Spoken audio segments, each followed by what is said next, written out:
అతి నేర్పుతోడ రణము సల్పెడు. అక్షకుమారుని మారుతి దయగొని బాలుని చంపగా చేతులు రావని వేచి చూచెను నిగ్రహించుకొని. అక్షకుమారుడు అంతకంతకును అగ్నిహోత్రుడై రణమున రేగెను. ఇరువురి నడుమ భీకరమైన పోరు చెలరేగే ఆకాశమున. అగ్ని కణమని జాలి కూడదని రగులకమునుపే ఆర్పుట మేలని సింహనాదమును మారుతి చేసెను. అరచేత చరచి హయముల జంపెను. రథమును బట్టి విరిచివేసెను. అక్షుని దృల్చి విసరివేసెను. అక్షుని మొండెము అతి ఘోరముగా నేలపై పడే రక్తపు మూదగా. అక్షకుమారుని మరణ వార్త విని లంకేశ్వరుడు కడు దుఃఖించెను. మెల్లగా తేరి క్రోధము బూని తన కుమారుని ఇంద్రజీతుగని. ఆ వానరుడు సామాన్యుడుగాడని వానిని వేగ బంధించి తెమ్మని రావణాసురుడు ఇంద్రజీతును హనుమంతునిపై దాడి పంపెను. కపికుంజరుడు భయంకరముగా కాయము పెంచి సమరము సేయగా. ఈ వానరుడు సామాన్యుడుగాడని మహిమోపేతుడు కామరూపుడని ఇంద్రజీతు బహుయోచన చేసి బ్రహ్మాస్త్రమును ప్రయోగము చేసే. దేవగణంబులు సంగ్రామముగని తహతహలాడిరి ఏమగునోయని. బ్రహ్మాస్త్రముచే బంధింపబడి పవన కుమారుడు నేలపై పడే. వనజ భవుడు తనకు వసగిన వరము స్మరించుకొని ప్రార్థన చేసే. వాయు బ్రహ్మ ఇంద్రాది దేవతల కాపాడుమని ధ్యానము చేసే. దేవగణంబులు సంగ్రామముగని తహతహలాడిరి ఏమగునోయని. కట్టుపడియున్న వానరోత్తముని అసురులు తలచిరి తమకు లొంగెనని. త్వరగా దానవులు దరిచేరి నారచీరెలతో బిగిబంధించిరి. బ్రహ్మవరమున బ్రహ్మాస్త్ర బంధము క్షణకాలములో తొలగిపోయెను. మారుతి మాత్రము నారచీరెలకే కట్టుపడినటుల కదలకయుండె. వానరోత్తముని దూషణలాడుచు రావణు కడకు ఈడ్చుకుపోవగా. ఈ వానరుని వధించి వేయుడని మన ఎడ ద్రోహము చేసినాడని రక్తనేత్రముల నిప్పులు రాలగా.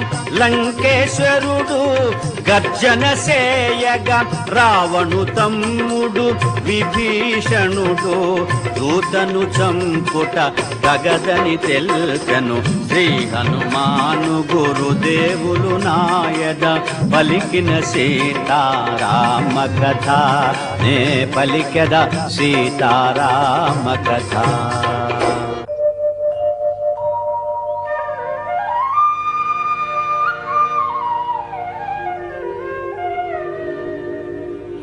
అన్నా రావణ తెలిసిన వాడవు శాంతముగాన మనవిని వినుమా. దూతను జంపుట ధర్మముగానిది లోకముచే గర్హింపబడునది. శూరుడవైనా నీకు తగనిది రాజధర్మ విరుద్ధమైనది అని విభీషణుడు లంకేశునితో దూతను చంపుట తగదని తెల్పెను.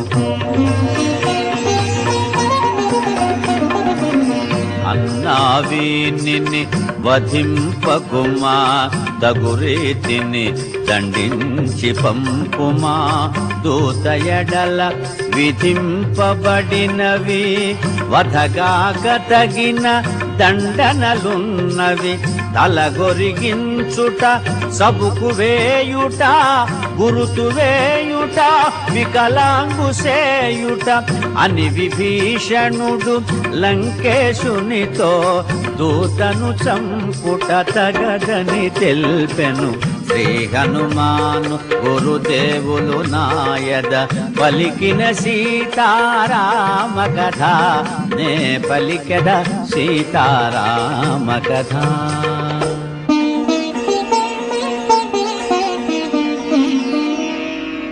కపులకు వాలము ప్రియభూషణము, కావున కాల్చుడు వీనివాలము.